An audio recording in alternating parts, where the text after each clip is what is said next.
Our lives as individuals and as a nation have undoubtedly been altered by the recent global health crisis. As we adjust to a new way of being, where do we find the inspiration to once again renew our energies? We trace a cycle of life that begins from childhood, in games and sports, in rites of courtship and marriage, in transitions to an afterlife free from all pain and disease. All stages marked by the melding of tradition, skill, memory, and unity. Here is what we most need now: a renewal of our bodies, hearts, and spirits. This is Dayaw, our knowledge, our pride.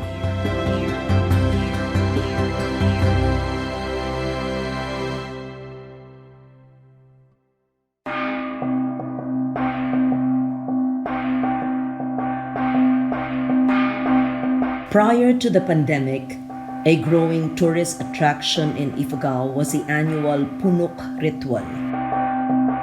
Held at the end of the harvest season, the ritual is site-specific. It is held in Nunhipukana, the confluence of two rivers. The raging waters separating the neighboring areas of Hapao, Baang, and Nungulunan is a traditional site where the annual Punnuk is held.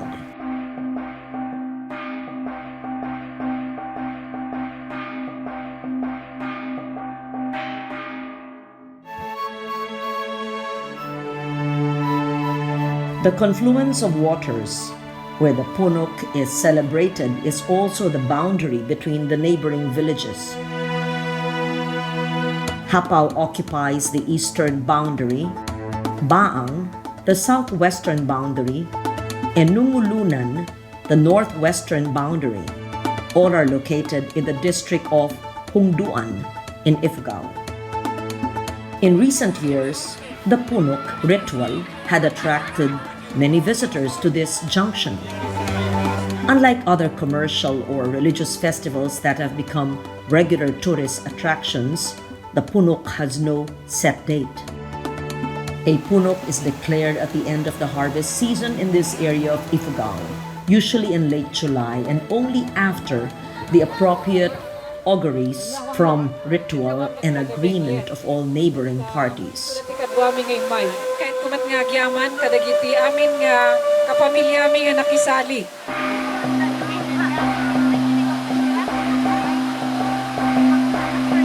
In 2018, Dayaw was able to document the Punnuk.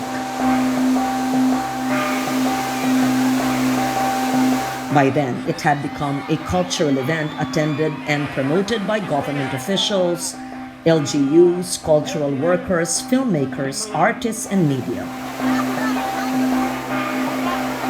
Beyond the games, suportahan natin yung kultura ng Hapao at Hungduan and Ipugaw. All came to witness the ritual tug-of-war competition between the three neighboring villages.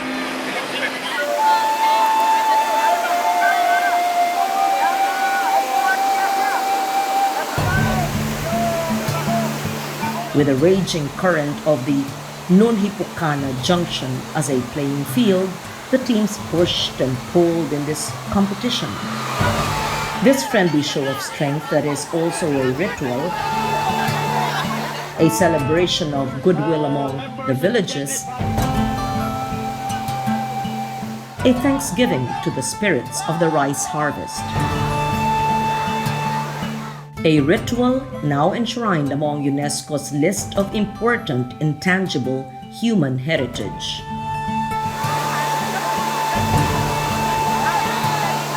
But to see the Punnuk as more than just a spectacle or a tourist attraction, we must first see it in context.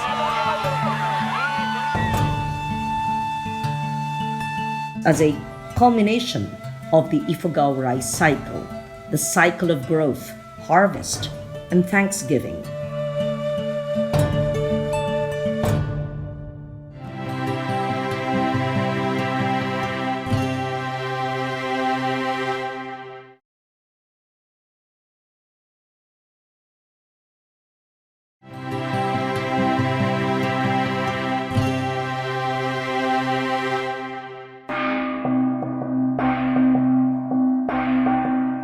In traditional animist societies the world over, no ritual or festivity exists for its own sake. All are part of a continuous cycle. The ritual of the Punnuk is no different. Widely publicized as a Thanksgiving ritual at the end of the harvest, it does not exist in a vacuum, nor is it a newfangled spectacle created for tourism purposes. For as long as the people of Hapao, Baang, and Numulunan remember, the end of harvest season has been celebrated with Punnuk. To understand it fully is to understand the importance of the rice cycle and the payo, the terraces of the Ipugaw.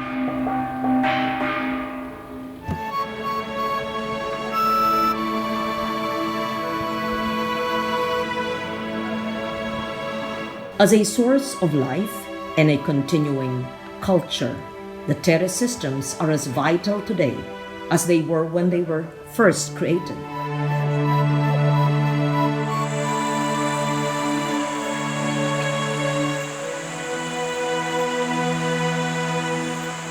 But when exactly were these first built?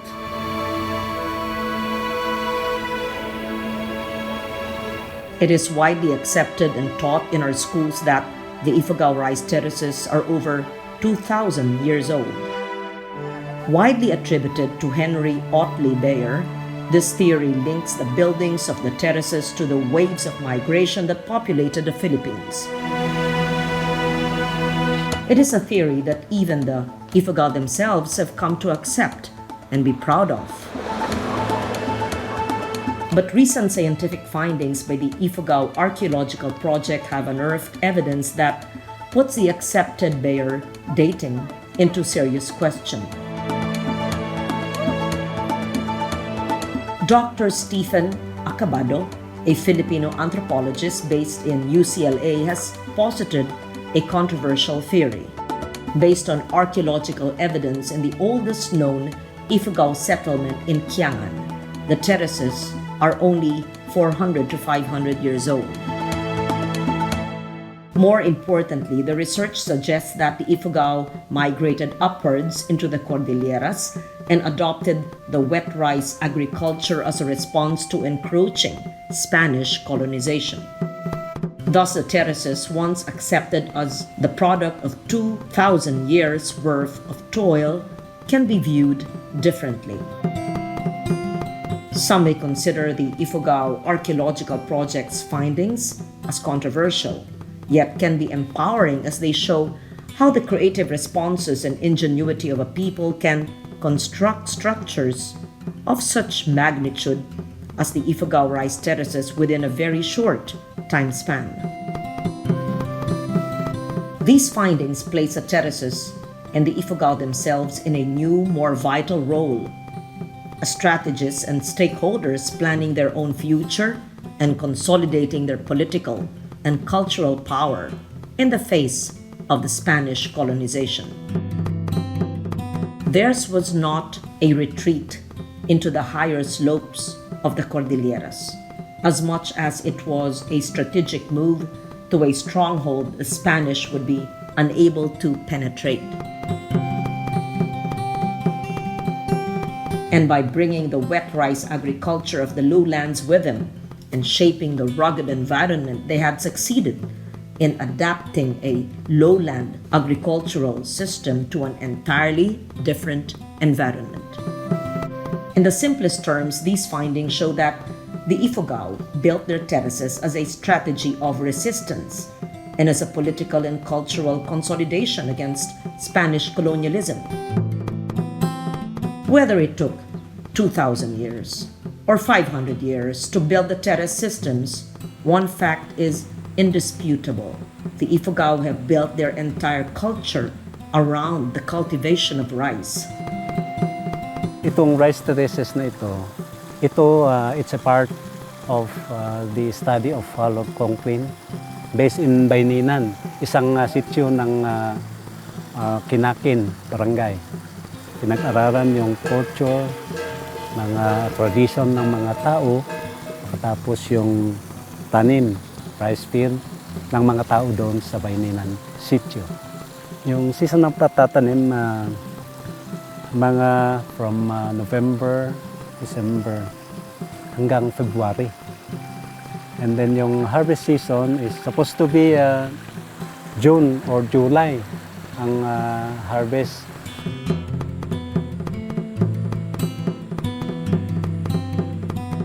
Ito yung mga natutunan namin sa mga ninuno namin, mga parents namin. Kasi palagi, alam mo, ang hanap buhay namin dito taniman lang na ganito. Kahit once a year, pero tinuturo sa amin paano mag-alaga, paano magtanim ng palay. It is evident in the feats of engineering that allow for stone walls and water irrigation that is so efficient even by modern standards, the conservation of natural resources that allow for a balanced environment.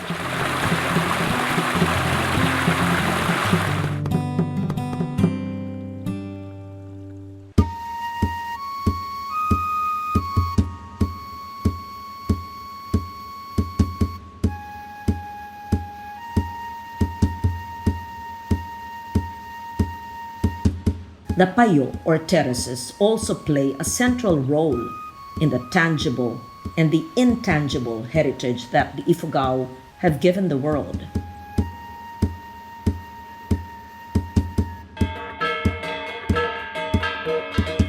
In objects, chants, and rites that accompany every stage from the planting to the harvesting,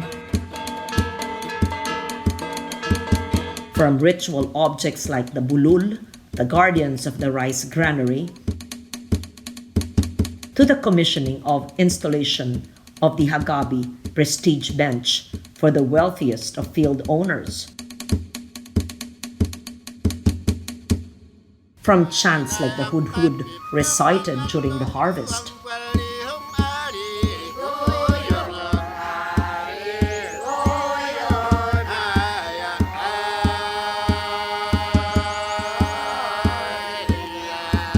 to the ikat weaving tradition, where motifs reflect the importance of the valued crop.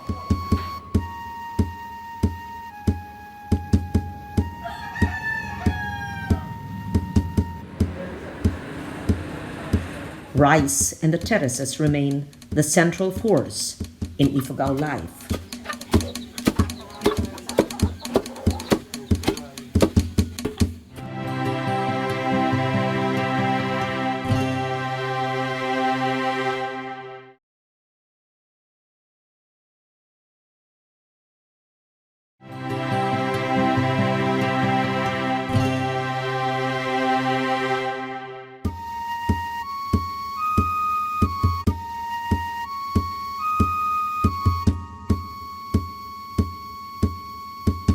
In the Punnuk, the able bodies that built and maintained the terraces now come together in a show of communal strength.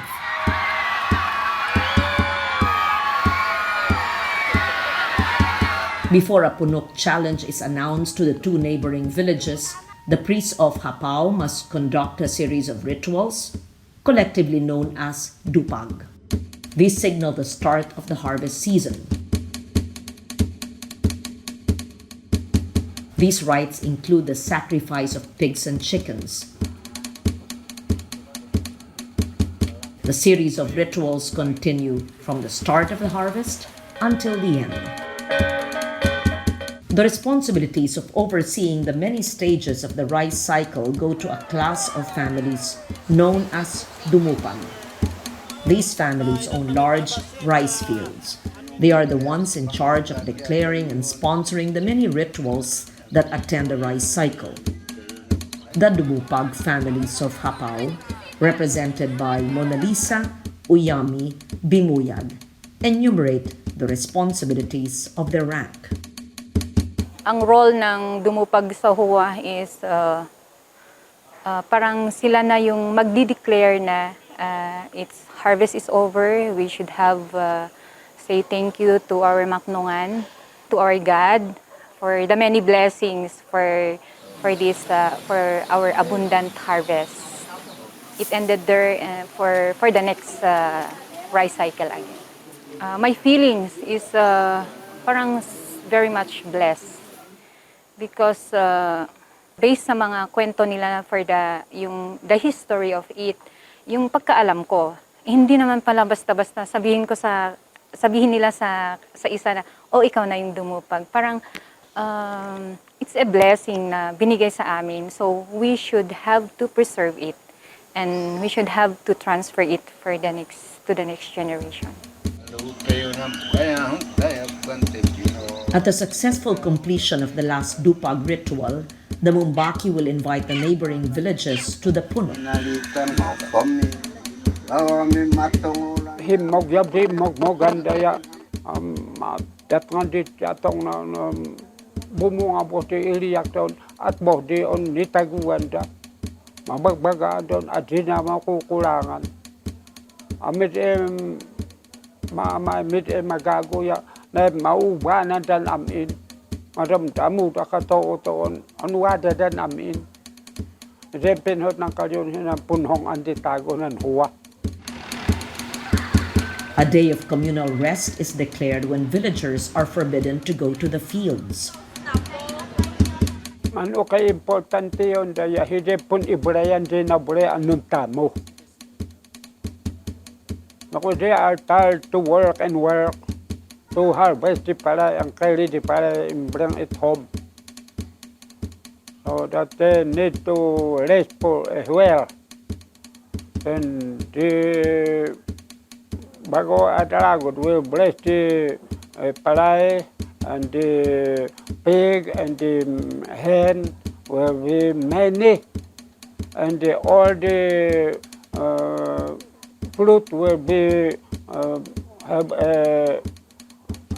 the anong bumunga niya ang dumako di bunga da amin nga fruit ket ada ti bunga na ada ti mekada nga ag ramos da rumamos da amin ti teng amin nga makita nga mausang nga kalen dadyan bendisyon di waga di bago ya waga ti kabunyan an nuntutu kay podan ti tago tenang kabunyan hiya daya nang ipod si ruta inipod na itago inunana hamuti inipod na itago inipod na indi matigo indi nimogmogan ya mitanong ya usaron di tago den pinhot ng kalyon tahiyanan wade luata pun ay ayaman ti himpa mo bre adomang ya hito ya ya umari bisita ya makigay gayom dan mun ayam dan mun tuturang dan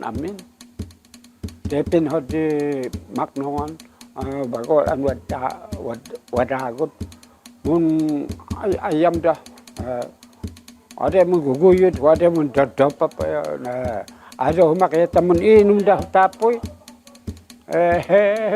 abog mo pe hi apo ya iban apom hi apo tako ya hi ampua hindi man nitong tingan ditago. When the date of the Punnuk is decided, the preparation of the materials begins. First is a kinaag, a scarecrow-like human figure. The kinaag is assembled from bundled rice stalks left over from the harvest, decorated with the red leaves of the dongla plant. It is tightly reinforced with fiber binding so that it will withstand the ordeal of the Punnuk. The kinaag will be tied to the pakyo. 3 to 5 meters long, this hooked sapling of the atoba tree serves as a rope that will be used by either side in the tug of war. The object of the competition is for one village to be able to pull the kinaag over the raging waters to their side. Ritual and craft come together to complete the challenge of the Punnuk.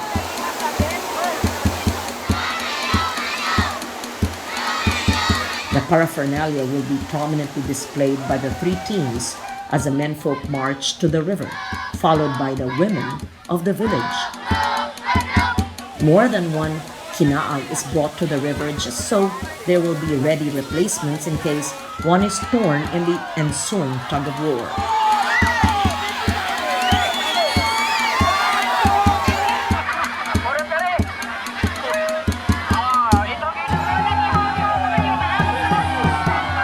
In the next episode of Dayaw, the teams meet and clash at the junction of two rivers.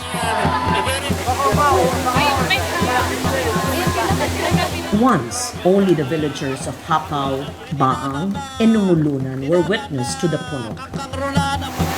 Now, a wider audience becomes the witness to the ritual.